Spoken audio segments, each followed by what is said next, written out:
I'm going to assume something that may not be true, but I'm going to assume that you're not familiar with a lot of technical terms in music, and I'm going to take it as an obligation that if I use some terms, I'll tell you what they mean.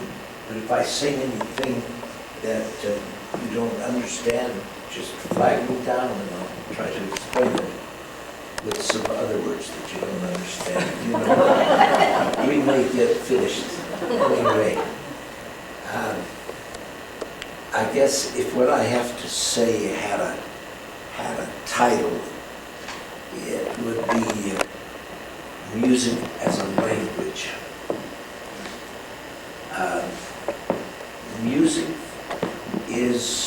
has some things in common with verbal language, and it has some things in difference, but it does have a grammar and a syntax.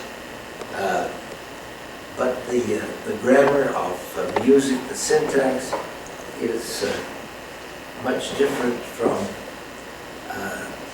the grammar of spoken language.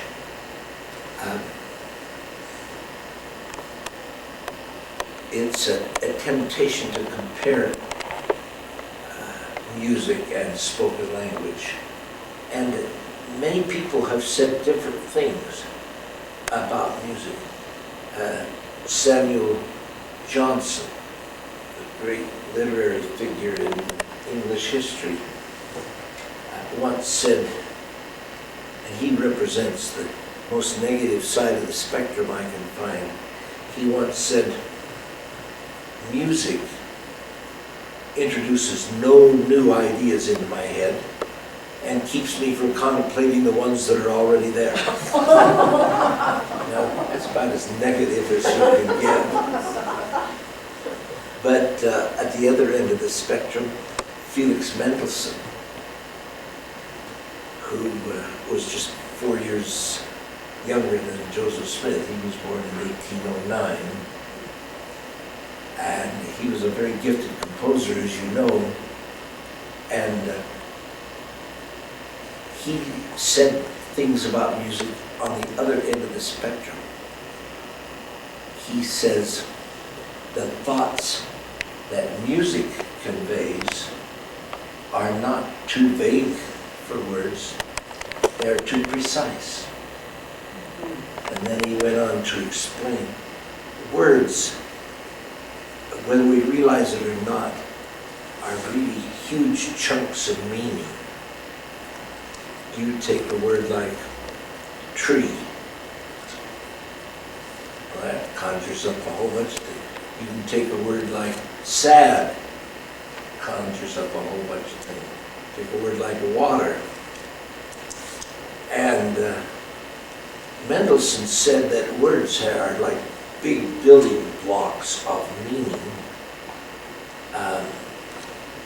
but that music is like fine sand. It's much more refined, it's much more focused, and it can get in and explain things that words can't explain. And this probably puts to rest the idea that you can tell what a piece of music says in words, but you can't. And so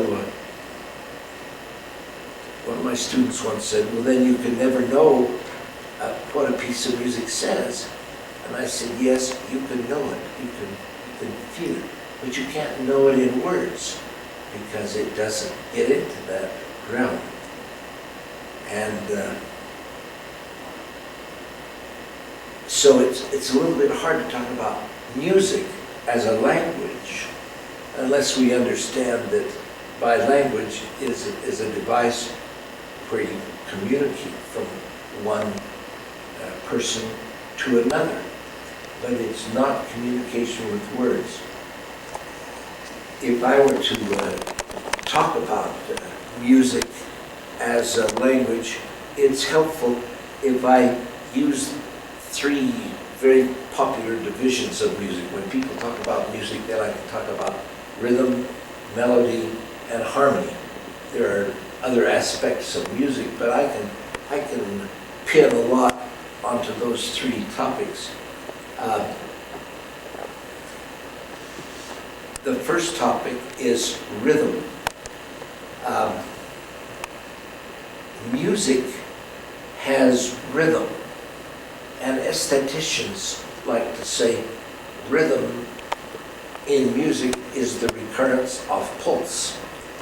But this is probably easier to understand if we just listen to an aesthetician who says rhythm is the recurrence of anything. There's a rhythm in this room. You see on the sides of the room, there's a window and some curtains, and then some wall, and then some curtain, window, curtain, wall, curtain. And that recurrence of architectural motif is rhythm. And it gives rhythm. Look at the benches in this room, just looking at them, that's a visual rhythm, an architectural rhythm. And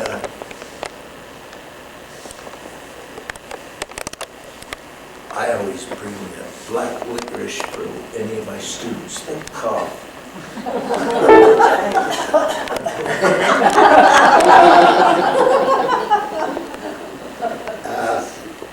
Even the ceiling has rhythm, but other things have rhythm. Our lives have rhythm. My favorite rhythm is that I eat 3 times a day, and there's a rhythm to that. And there's a rhythm to these chairs. And so rhythm is the recurrence of anything. But no matter what fine art you're talking about, the purpose of rhythm seems to be to remove it from life. That is, from the practical, pragmatic aspects of life. It adds what we sometimes call a psychic distance. Art has to have some psychic distance from the art object to the rest of life. It needs to be removed from the everyday cares of the individual. Music certainly has rhythm. Take this little excerpt from Beethoven's 7th Symphony. It has a rhythm that is long, short, short. That's the element. And then it repeats. Long, short, short, long, short, short. And after we're subjected to that rhythm quite a few times, it kind of mesmerizes us. It kind of puts us in a never, never land.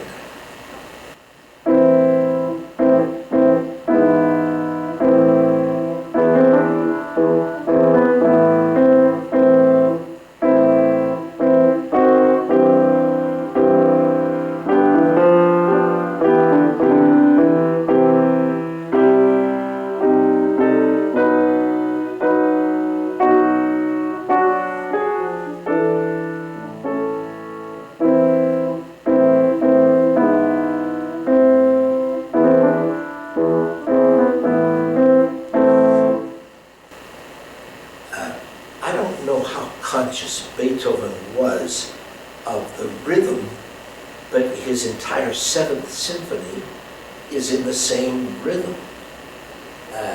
The Greeks called this rhythm, when they found it in poetry, they call it dactylic. Dactylic rhythm is long, short, short. I remember in high school we read Hiawatha, and you know how the poem goes, this is the forest primeval, and after a while you're just into that, and that's dactylic rhythm. The opposite, or the reverse of it, is anapestic rhythm, which is short, short, long, short, short, long. I remember in high school we had to learn part of a poem that went, the Syrian came down like a wolf in the night. I have high school English at 11 o'clock before lunch. My buddies and I we were just like high school kids. We poke fun and live it up with anything.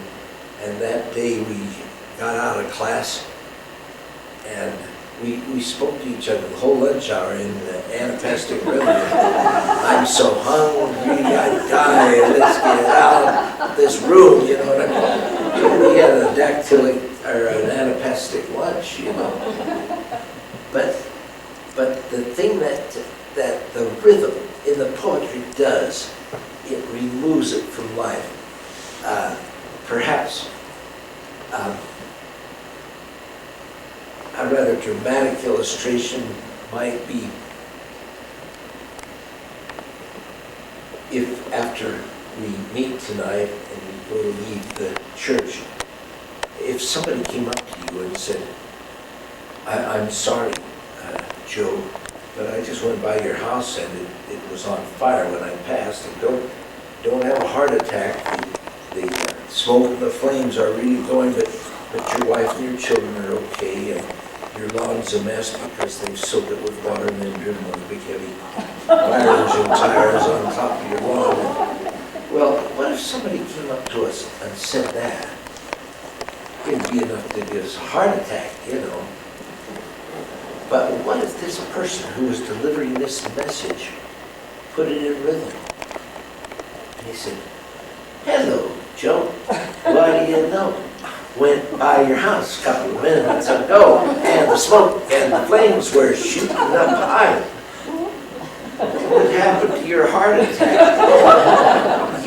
It had been that rhythm. What did the rhythm do to that message? It removed it from life. You know, you say, what is this? But the last thing you do is take it as a serious report of a fire. Well, this is what the poetry does with rhythm. It's the meter, the rhythm in poetry that removes us from the world. And yet we don't need to be totally anesthetized or put out, but it removes something. And so the rhythm can do wonderful things for the music.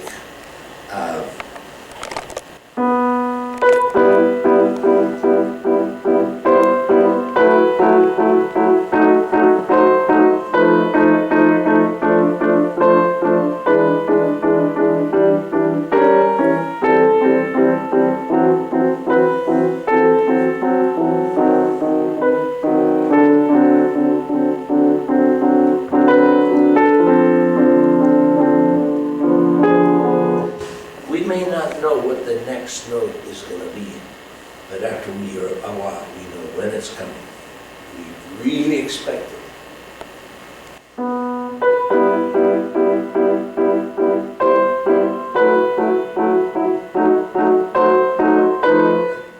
And that expecting that gets us into a mode, and we're into that. And this is what music is able to do, and that's one of the effects that rhythm has on us, and the rhythm of poetry has this effect on it. The rhythm of architecture has an effect, at least it removes it from life. If you were an explorer in South America looking for man-made ruins, maybe that would indicate a Book of Mormon era civilization, you would be very quick to tell the difference between natural jungle growth and something that was man-made. And I submit to you that one of the things that would mark anything as man-made is all this architectural rhythm. Because nature doesn't do that with a forest or with a jungle. Now, let's talk next about melody. Melody helps music language because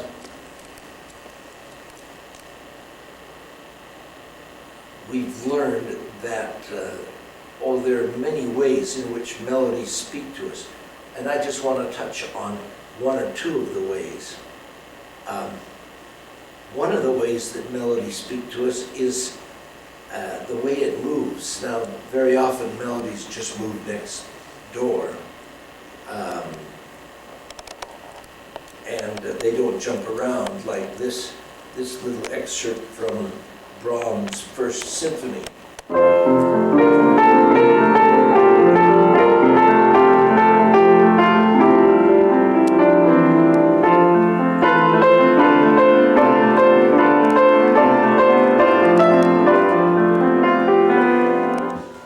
It just goes next door.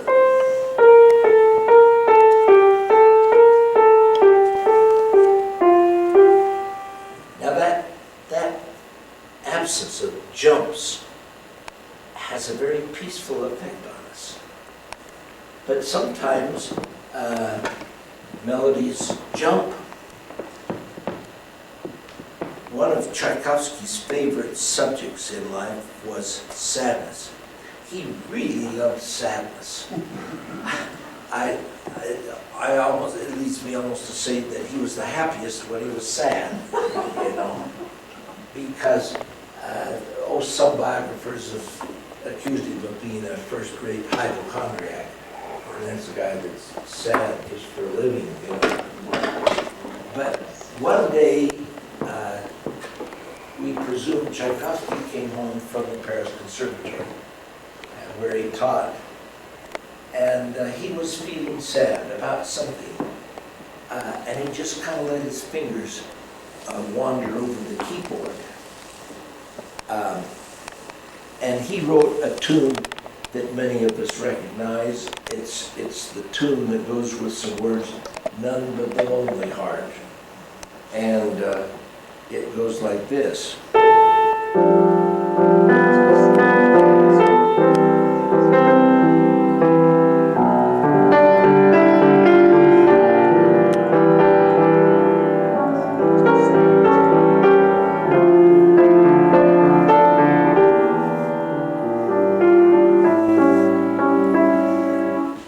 I submit that one of the things that helps make that tug at your heartstrings is the leap. If you'd have just gone next door, you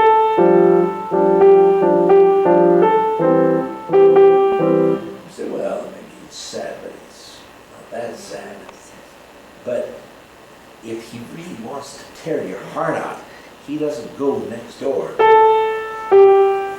He leaps what we call a seventh.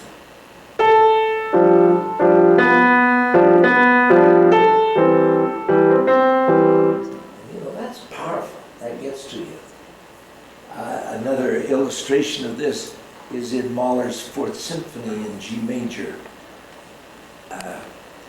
Gustav Mahler has a theme for the first movement that's the principal theme, and then after a while he introduces the subordinate theme.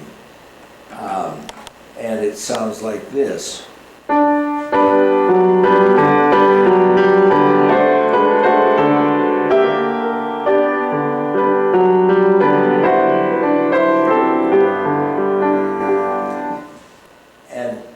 These two notes are very important to the theme.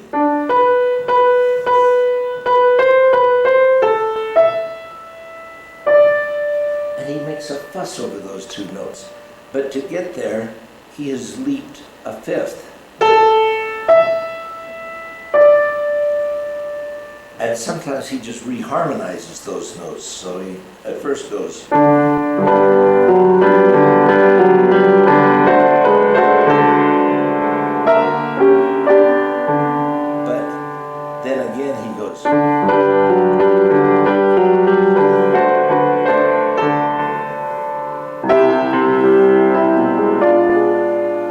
Change of harmony says something, but when he really gets excited, when he really gets emotional, he doesn't jump up a fifth, he jumps up a whole octave, and you know that he's excited about something.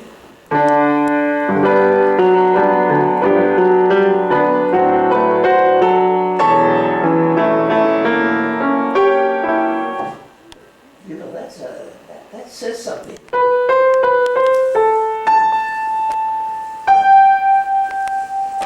So the the way a melody skips or the leaps in a melody have a way of getting us. That's not the only way that a melody says something, but it's a very powerful device. Melodies are great for sighing.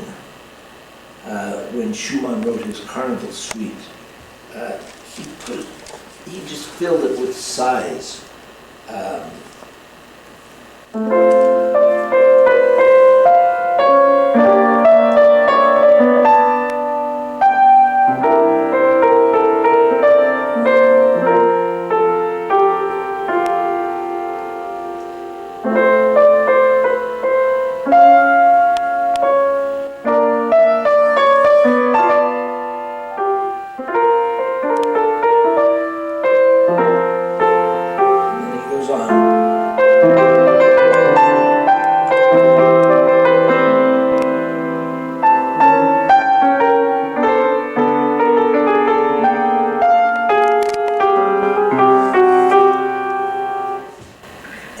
Sighs and sighs. Well, melodies can do lots of things. And then Chopin had a wonderful way of taking a melody and saying, I'm just going to get out of gear with this a minute. I'm just going to leave it. When he wrote his famous F-sharp nocturne, the melody goes.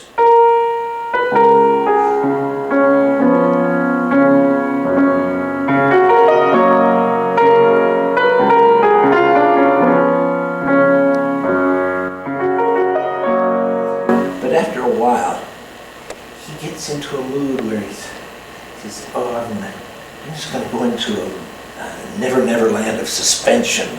And so he goes.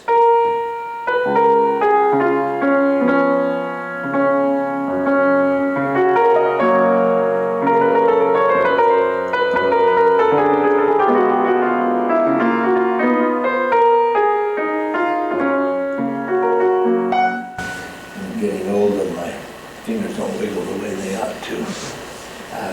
But he does this sort of thing. Well, rhythm has its way of communicating, and I've only talked about one of many, many ways that rhythm affects us, but it does put us in the never land of art. And melodies have ways of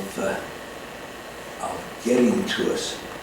But perhaps one of the most mysterious and magical and yet powerful ways of communicating, and it seems to be especially gifted for emotion, is harmony.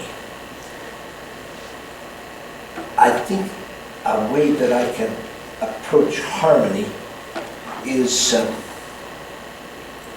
to talk about colors. There are colors in painting, in the graphic arts, but there are colors in music, but one of the meanings of colors in music is harmony.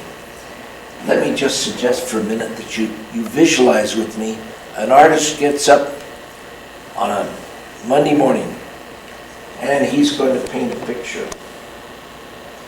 And he puts a canvas up in his studio that would maybe be the size of part of one of these walls. Well, I'd say it's an 8 foot by 8 foot canvas. It's a big canvas. And he's going to make a painting on it. And as many artists do, especially who are working with oils, he kind of sketches in. He sketches in the painting with just a few colors. Now, as part of making an oil painting, my artist friends have told me that sooner or later you have to fill every square inch of that canvas with something, paint of some color, because as long as the white of the canvas is showing through, all your other colors are going to look dark. And so before long you try to sketch a painting and at least just fill in everything with a value.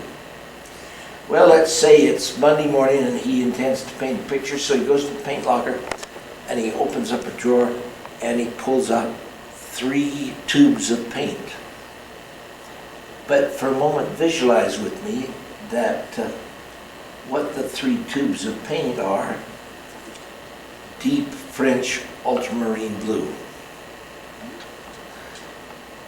purple, and black. And that's the only 3 colors he pulls out of his paint locker. You can visualize, it's a terribly dark vision, but you can visualize that no matter how he mixes those 3 paints on his palette, or mixes them on the canvas, or whatever he draws, by the time he's through on Monday and he has filled up that canvas with something, it's going, no matter what it's a picture of, it's going to be a dark, somber, lugubrious emotion. And let's say that by Monday night he's ready to quit work, and he stands back and looks at it and says, "That's terrible." He goes and eats supper and goes to bed. He gets up on Tuesday morning, and the first thing he does, he scraps that and puts up a brand new fresh canvas, white, 8 feet by 8 feet. And he goes to the paint locker and pulls out 3 different tubes of paint: light cadmium yellow,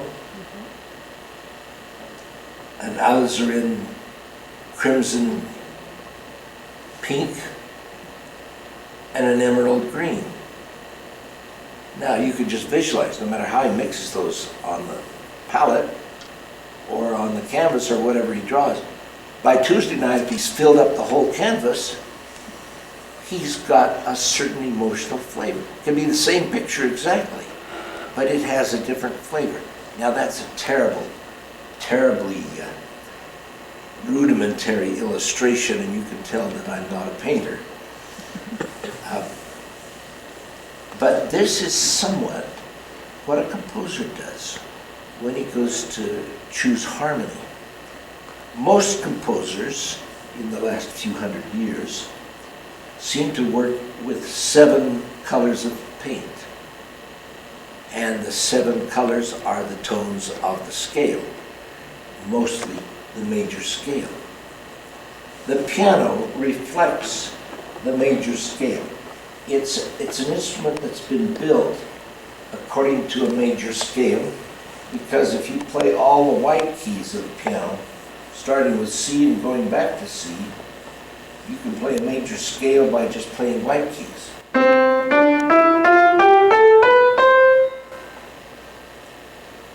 And now, the way composers make harmony is they take the tones of the scale they're working with, and they play, generally speaking, alternate tones. Like they take the 1, 3, and 5 of a scale. That makes what we also in harmony call the 1 chord.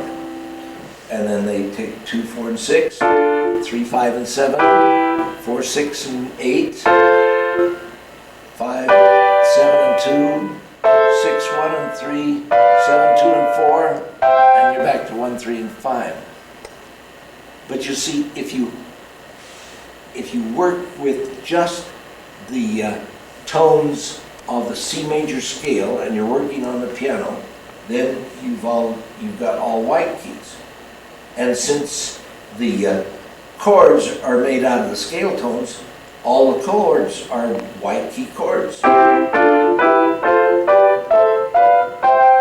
So if I want to harmonize Mary Had a Little Lamb in C major, strictly speaking, my harmonization will wind up with all white keys.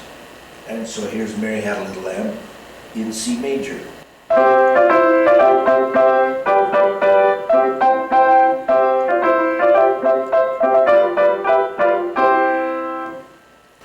Now, that doesn't sound very profound or anything, but it's a kind of a bright, light, relatively happy Mary Had a Little Lamb. Look what happens to the emotional flavor if you choose a different set of 7 colors. In fact, they don't all have to be different. I can just vary 2 notes of that scale, 2 colors. But when I vary them in C major, if I vary the tones, then I'm going to come up with some black keys. One of the most popular scales outside of the major scale is what we call the harmonic minor scale. And it just has a third that has been lowered and a sixth. So it just has the 3 and the 6 that are lowered. Otherwise, the tones are the same as the major scale.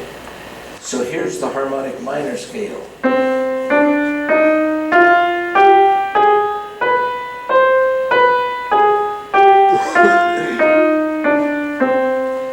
When you make triads out of that scale, you get some very interesting triads.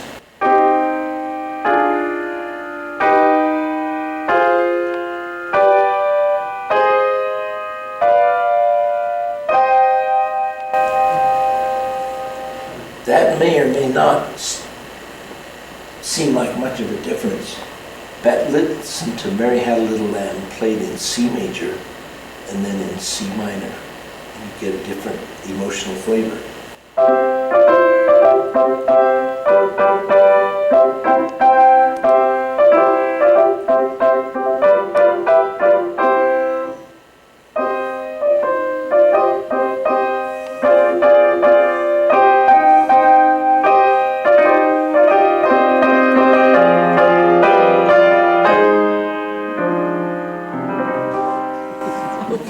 Squeeze emotion out of that. How do you get that somber, darker, underslung emotional quality?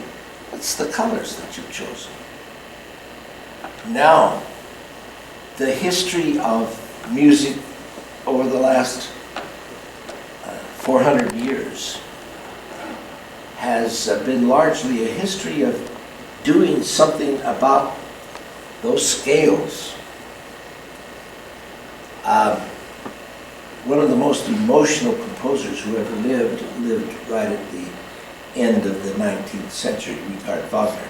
Well, he was born in 1813 and died in 1883, so his life was 70 years right out in the middle of the 19th century. But of course, his most significant music was right around the late 1870s and 1880s. Wagner decided that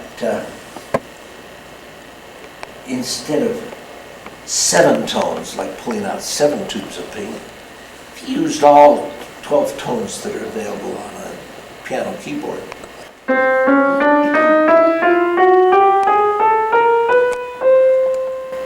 then he could do all kinds of things. You can take the old cadential formula. There it is played in major. Here it is played in minor. A little bit different. But Wagner said, boy, if I got all 12 tones, I can change 1 tone at a time. And he could go.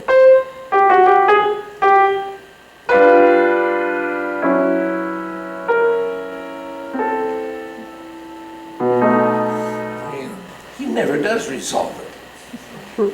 Historians tell us that in the decades after his opera Tristan and Isolde began to be performed in the opera houses of Germany, the suicide rate went up.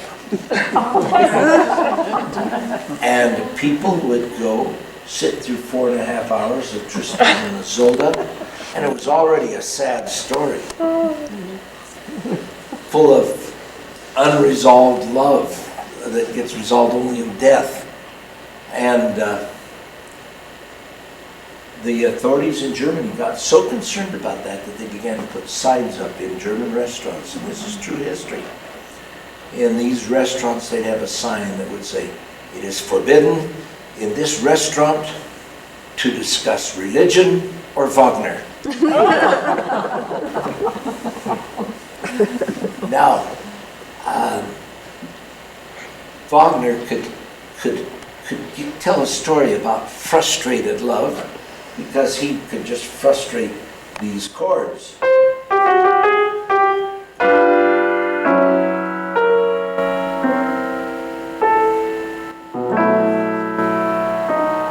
You think you're resolving a chord, but you resolve it to another one of these.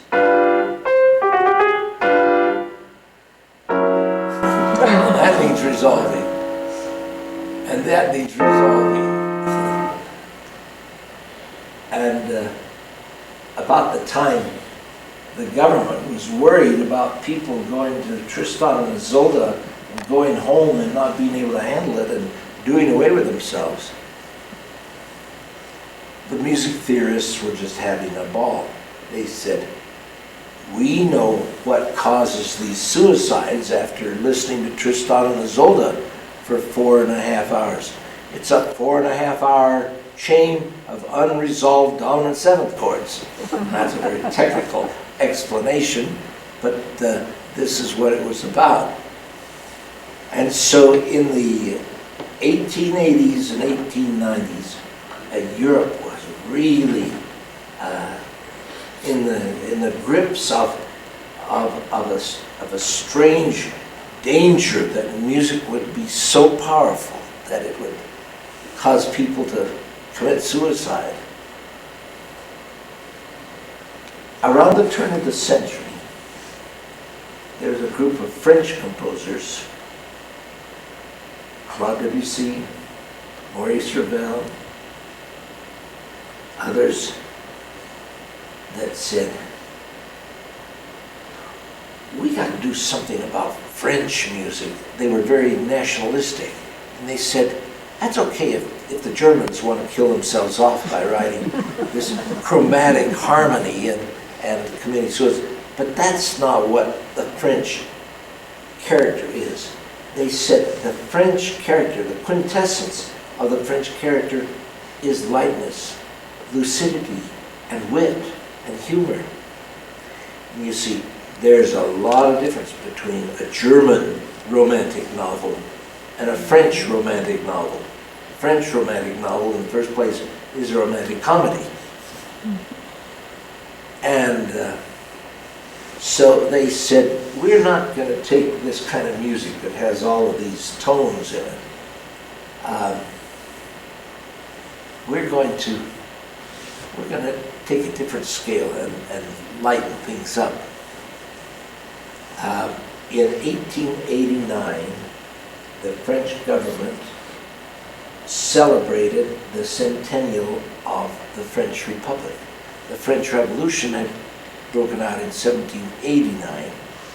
So 100 years later, they were celebrating the centennial of France, at least the French Republic. And they had a big World's Fair. And for the World's Fair, they needed a Space Needle. And they got Mr. Eiffel to build an Eiffel Tower. But they had lots of pavilions around that park that surrounds the Eiffel Tower. And in one of the pavilions, they had dancers and food and exotic music from Java. Now Java, J-A-V-A, is in Indonesia. It's not anywhere near Japan. And the government of Java sent these dancers and this exotic food, and they sent a percussion orchestra that was called a gamelan orchestra. A gamelan orchestra is a percussion orchestra that consists of bells and drums and gongs and woodblock, anything you hit. And that's all was in the orchestra. But as the Parisians wandered around the Paris World's Fair of 1889 and they heard this music, they noticed that it had a strange sound.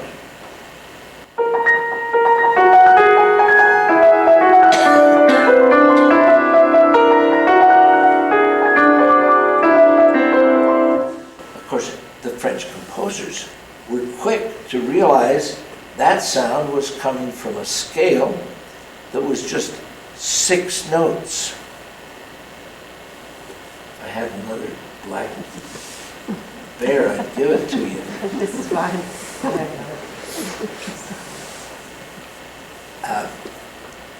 And they went home after hearing this Gamelan orchestra in the park, the World's Fair, and they said, well, what they're doing is they're playing with a scale that's all whole tones.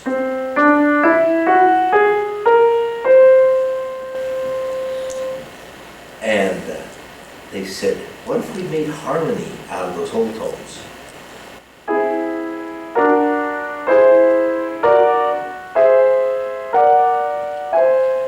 A strange sound. Of course, they discovered that since the tones of the scale are always equidistant, the triads are the same that you make no matter what you make. It's always an augmented triad. Listen now, first of all, to Mary Had a Little Lamb, played in the 12-tone scale of Wagner, where you can just ring out the emotion, and then notice how the emotion disappears when you cut it from 12 notes to 6 notes. Here's a Wagnerian version of Mary Had a Little Lamb.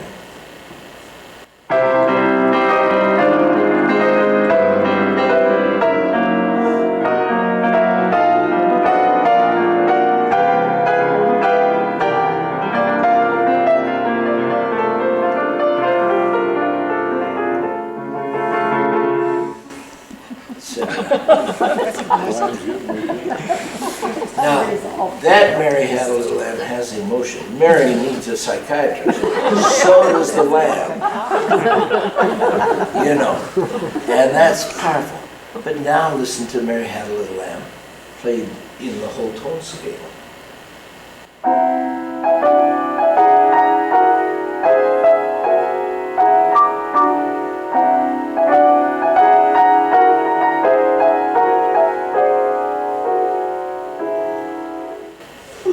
There's no worry in that. There's no trauma in that. I don't know about you people, but this reminds me of every time I've ever been in a hospital. Just before the operation, a nice lady in a white dress comes, brings me 2 white pills in a little paper cup and says, drink these and follow with some water, or eat these and follow with some water. It'll make you really feel good. So I do that. Pretty soon another white lady dressed in white comes with a needle and pats my arm and says, you won't worry about a thing. I don't. I do. All of a sudden, I go out. And the last thing I remember is that 2 attendants in green capes come into the room and start to wheel me down the corridor to the surgery room. And, I don't care about anything. My left arm feels like it weighs 2,000 pounds, you know, and it's just there. And my right arm and my head feels like it weighs 5,000 pounds. And I'm just happy to just be sunk into that pillow and all these things. And the last thing I remember going down the hall to surgery is, you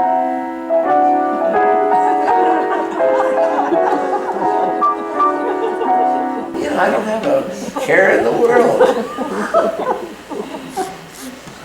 My wife says I'd make a good drug addict. But the French composers decided to use that whole tone scale to get away from the heavy emotionalism of Wagner.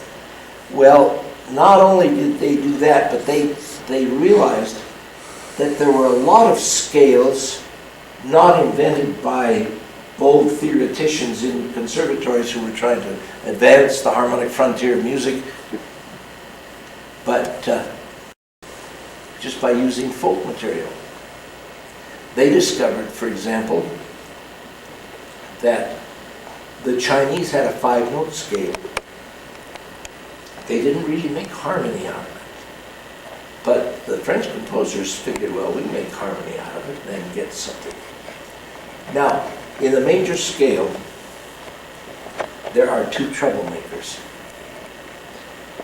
One is the 7th degree.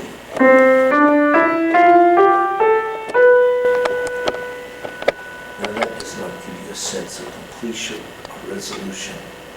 That just makes you nervous, you know. It's a note that's unresolved and you want it to resolve. Which way? Up. Yeah, that note wants to go up. That's 7 that wants to go to 8. 4, but it's just a half step away from 8.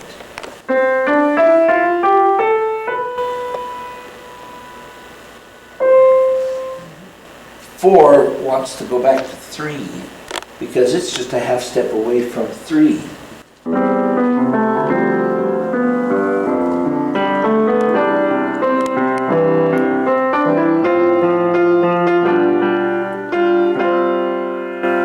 Where does that one want to go, up or down? It's so close to 3. Now, if you play 7 and 3 at the 7 and 4 at the same time, you play these two at the same time, you've got double trouble. You've got 8 that wants to go, 7 that wants to go to 8, and 4 that wants to go down to 3. If you've got a chord that has both of those at the same time, that's a double longing, a double yearning, double unresolution. And if you resolve them both at the same time, oh, it's so nice. Do you remember Jay used to do that at the end of theory? He'd leave them unresolved until Say goodbye, somebody came to kids. the See you piano. after the supplementation. And then he'd say goodbye, and then somebody would have to go to the piano. And I don't know whether they worked this out at some Chinese conservatory or whether the people that played their lutes and other Chinese instruments just tuned their scales this way. But in folk music, in early Chinese music, I say early, I mean before Admiral Perry dropped anchor in the Orient, and they began to hear Western music. Chinese music was just based on a 5-note scale. They had 7 notes, but after you leave out 4 and 7, you've got 5 notes left. Now, listen to Mary Had a Little Lamb, played in the Chinese pentatonic scale. The troublemakers are gone, and it doesn't have any trauma either.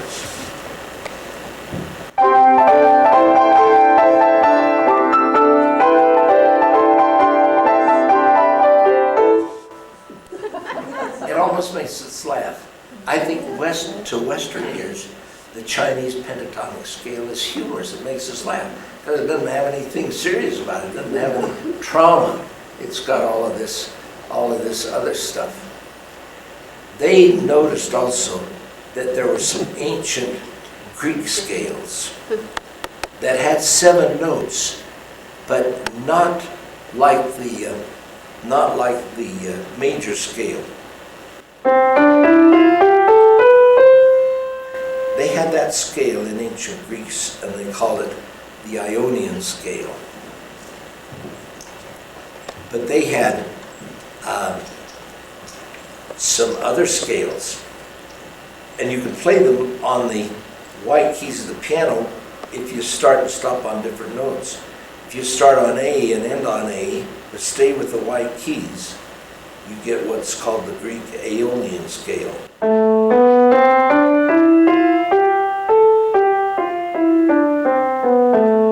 That may not sound like it has a different emotional flavor, but when you take the 3 principal chords of music over the last 400 years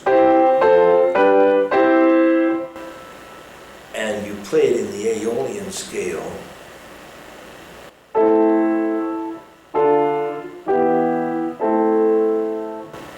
it's changed. Now, to illustrate the Aeolian scale in the key of C, I need some black notes. So here's the major scale. And the Aeolian scale has 3 black notes in it.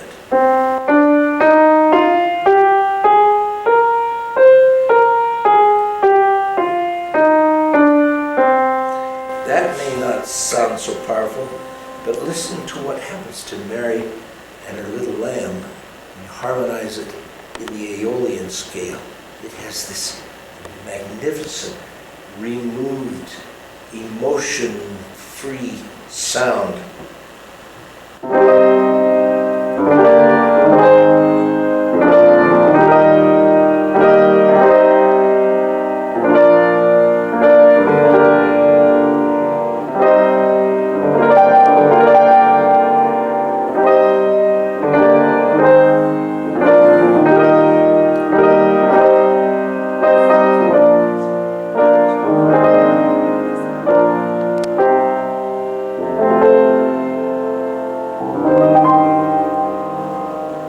It's emotionally serene, elegant.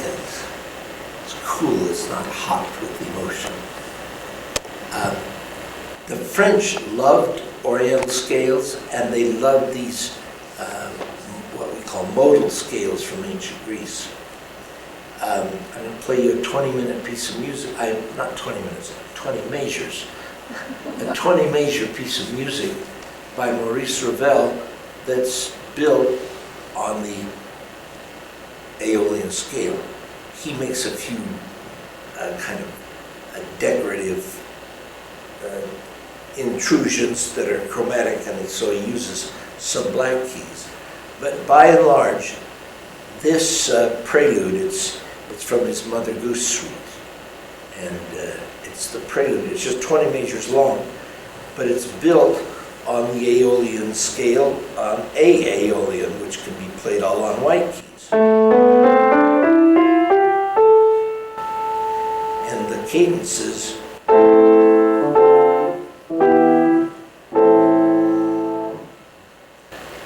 and this is by Maurice Ravel. It's the prelude to the Mother Goose suite.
It's lovely, it's ancient Greek.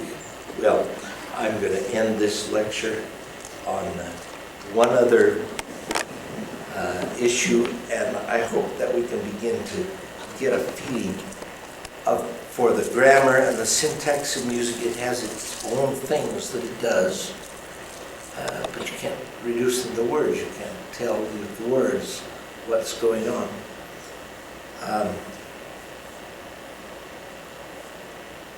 I've been playing this formula, which is a chord built on 5, resolving to a chord built on 1. It's called the dominant chord and the tonic chord. And you don't need to play it in that position. You can play it in that position, or you can play it in this position. That's still dominant tonic. And basically, a lot of the grammar of music consists in just going from dominant to tonic. Oh, excuse me.